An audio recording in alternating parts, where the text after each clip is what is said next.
Alright, it's the last chapter of Form 4. Today we're going to be looking at index numbers.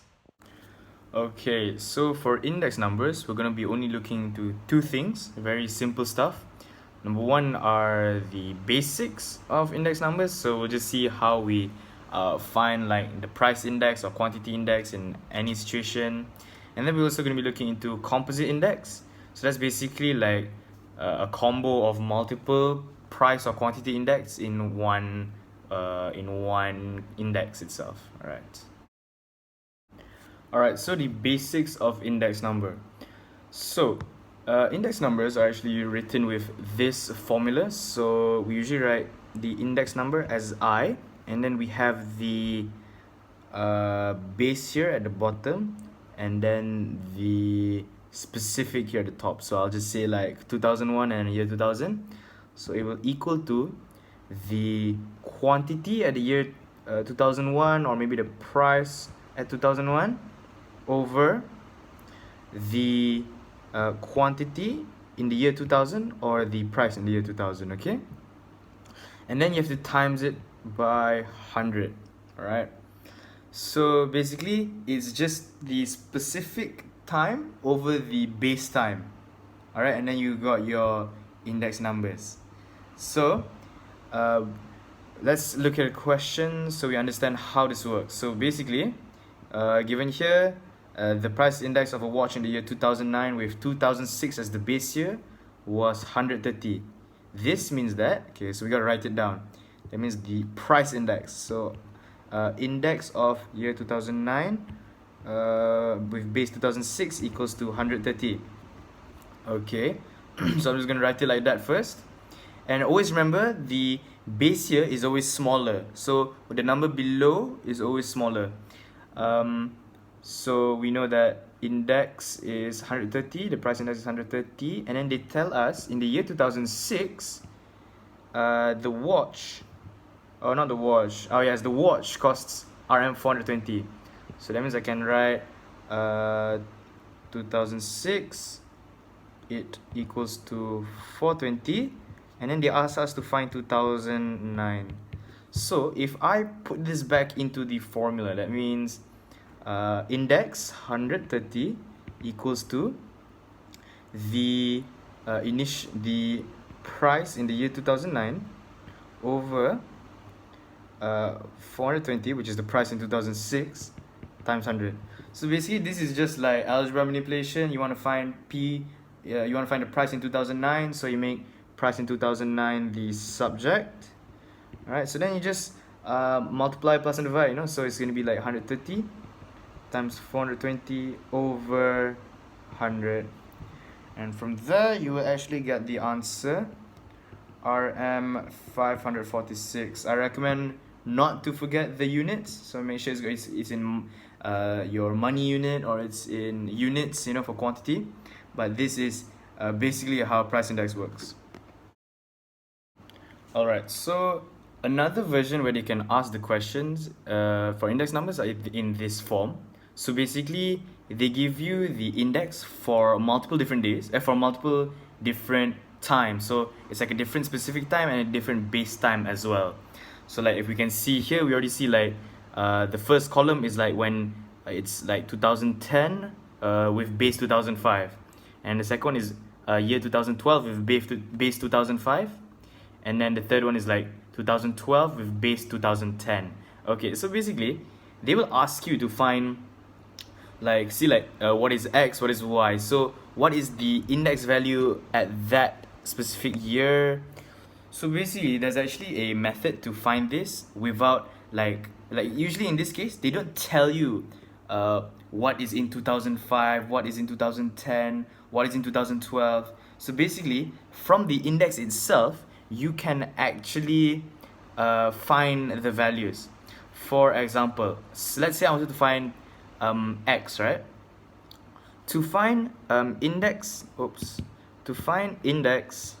with year 2012 and base 2010, it's actually the same thing as index of 12 over 5, yep, divided by index of 1005 times 100. Now this may look odd, but let's change the way you look at this.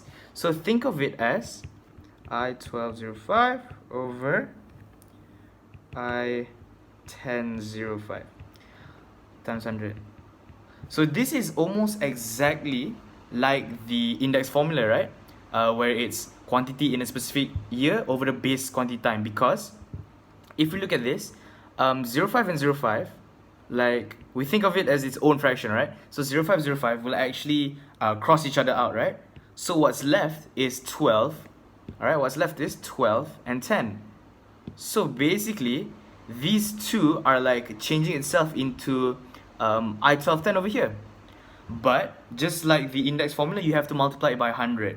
So let's put in the values. In this case, it's going to be 150 over 120 times 100, and you will actually get 125. And this is actually the correct answer for x.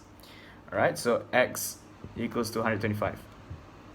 For the second one, which is y, basically, you are looking for index 1205, right? So I1205. Alright, and you have index 1210 and index 1005. So let's write this down, 1210 and 1005, alright? This is an easier way to imagine it. So if I were to divide this, it wouldn't make sense because it would be 12 and 05 at the top. So unlike the method we did before, this is the opposite. We're going to actually multiply it, alright? Because if you multiply, we can actually cross and it'll straight away become 1205. The catch to this is, instead of multiplying by 100 like how we do in the formula, right? We actually have to divide it by 100. So let's write this back down. It's basically the same thing as I1210 times I1005 over 100. This is usually somewhat the formula I use when I answer this question. So I1210, I1005 is 140 and 110. So it's 140 times 110 over 100. And you will get the value 154. Right, so y equals 154. So this is a very fast method to get the answer instead of recalculating what is the index value and so on for each. Alright,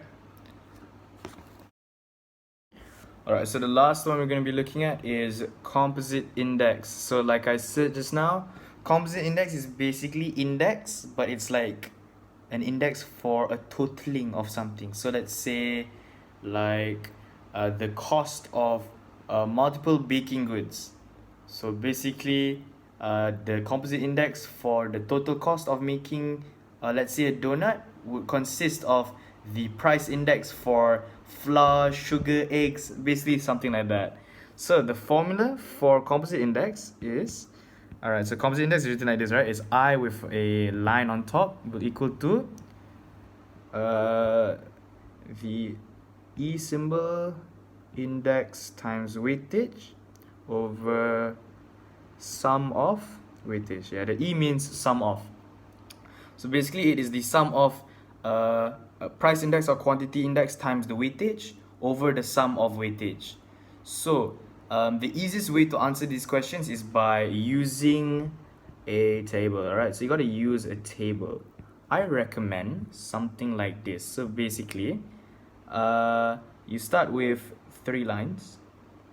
Okay, 3 lines. Boop, boop, then boop. Oh no, sorry, three columns. I meant 3 columns. And then you make 1 column for index, 1 column for weightage, and 1 column for index multiplied by weightage. So then the leftmost column, the outer part here, can be your items. So let's say they're item P, item Q, and item R. So let's say they all have their individual index, they all have their individual weightage. You multiply them, then you get the index times weightage. And then on the outside here, you can basically total up the sum of index times weightage, because you've already gotten all of them over here, right? So you can just total them up to get the sum here. And then you can also do the total for weightage, you know, since it's right over here as well. And then you can find something over here. Yep. So that's how I usually answer questions for composite index. And then you can straight away write down here the composite index formula, sigma index times weightage over sigma weightage. Yes.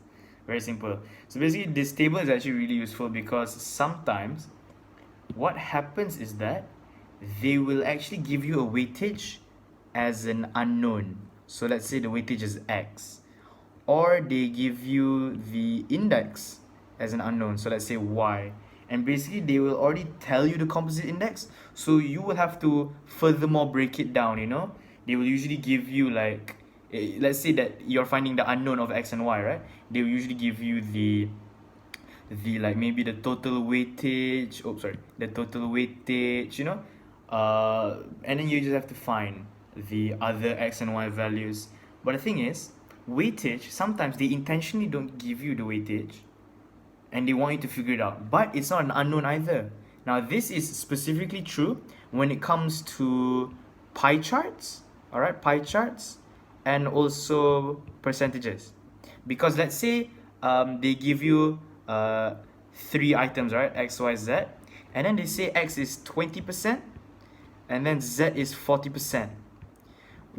So basically they will straight away ask you to find composite index, expecting you to know what y is, and logically y is actually 40%, because you already know that percentage will always total up to 100%. All right, let me write that down. Will always total up to 100%. So if you're always missing one of the weightage, if it's percentage, just do 100 minus the other 2 percentages and you're straight away fine. And for pie charts, sometimes they give you percentages, but the ones that I've seen actually give you angles. So let's say this one's like maybe 270, right? So you need to find the weightage over here, right? You don't know what's this weightage. Simple, just like a circle, 360 degrees minus 270 degrees, you'll get 90 degrees. That doesn't look like 90 degrees, but you get the point. So it's just something like that when you want to find weightage and it's not given. And also keep in mind, when doing weightage, you can actually simplify them. As in, if it's 20%, 40%, 40%, you don't have to do times 20 times 20 times 40. You can actually just round it off. Oh, sorry, not round it off, simplify. So like you already know 20, 40 are all multiples of 20, right? So you can just make the weightage to 1, 2, 2, alright? Simple, just like that, 1, 2, 2.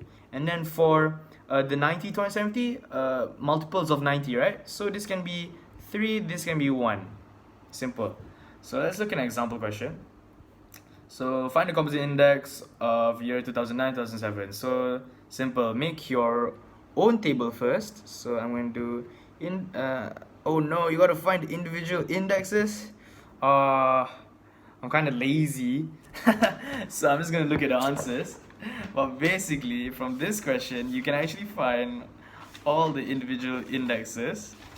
Let me pull it up. So you will actually get, alright, let's write it down. So index, weightage, and index times weightage. Okay.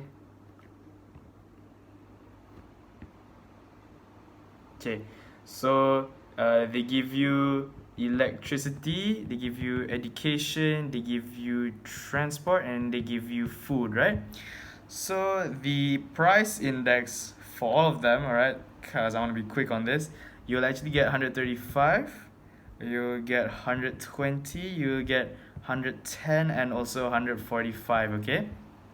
Weightage is already given, 4, 1, 3, 2. Remember, if they are multiples of each other, you can simplify them to make it like way easier, less smaller numbers and so on. So index times weightage, this one I have to count myself. Basically 135 times 4, 270, you'll get 540 times 1, 120 times 3, 330 times 2, 290. Some of these you can just speed calculate them. And then you just can get your sum of index times weightage, you'll get about 1280, and then your sum of index, you'll get 10, you know, 4 plus 1 plus 3 plus 2, right? And then your composite index, will be 128. Simple. Just you can already see it, like something divided here, right? So you can already see it, 128 divided by 10. You don't even have to write the formula again. I mean, you should, but do you already know what you did? Because if you've already stated your sum of index times weightage and sum of weightage, actually, why did I write sum of index? You can straight away find it. Yes, sum of weightage. So the other thing is that sometimes they will actually give you the total expenditure. So let's say they give you the total expenditure in 2007. All right, and you've found the composite index, right? You found the composite index of the year 0907, right? All right, so you already have this, and you already have this, but they expect you to find the total expenditure in the year 2009. So how do you find this? Simple, same thing like index equation. Basically, composite index year 2009 over year 2007 is the same thing as total expenditure in the year 2009 over total expenditure in the year 2007 times 100. Just sub in this formula and solve it like an unknown. You'll find the answer immediately. And that is basically index numbers. Thank you. Alright, so last but not least, my tips. Alright, so number one, I think something good to remember is how to interpret index numbers. So let's say, like, you know that the price index of year 2009 and year 2007 is 120, right? That means the price, right, the price in the year 2009 increases by 20% compared to the price in the year 2007. Okay, so that's how you interpret them. And then let's say, like, there's something else. Quantity index of the year 2010 from 2005 is, let's say, 95. That means that the quantity in the year 2010 actually decreased by 5% compared to the quantity in the year 2005. So that's the first one you want to know. Now the second one is probably that some indexes, oh no, it's not some indexes, they will just say that the price, so let's say they will just say like the price in 2009 increased by 5% compared to the price in 2004. From this, you can actually straight away say that the index of the year 2009 with base year 2004 is 105, because we already know from what I said at the top here, right? For number one, you can actually interpret it also. Sometimes they want you to translate it for them, but sometimes you can use it to your own good, to put it straight away into this form. So if they say the price increases by 5% from this year to that year, is the same thing as the index price of this year with that year of the base. All right, and then number three, I'm just going to repeat what I said about the percentage for weightage and all, because it's really true. It's something really important. But when you handle weightage, make sure to simplify. You should simplify. If you're working with two big numbers and you have to punch so many digits into your calculator, it's going to take too long. So I recommend when you have like a weightage of 90 and 45, straight away change them into 2 and 1. There are multiples of 45. It doesn't harm your calculations, because in the end, the total of the weightage, as long as you use the total of the weightage as 1 and 2, you will still get the composite index, the same composite index. Alright, but if you compare to using 90 and 45, it's going to involve a lot of calculating, a lot of numbers, compared to just using 2 and 1. Alright, same answer, but way faster. Alright, and then don't forget that percentage, the total is always 100%. If it's a circle, the total is always 360 degrees. What else? Sometimes they could even give you oh no, that's not what I wanted to draw. Sometimes they could even give you graphs. Alright, they might even give you graphs like this, but you won't know the total. So from here, you just have to state, you know, like not state, as in just follow the weightage given. But you know, if it's 2 and 4, you simplify to 1 and 2, something like that. So that is my tips. Those are my tips on index numbers, and I hope you guys appreciate them.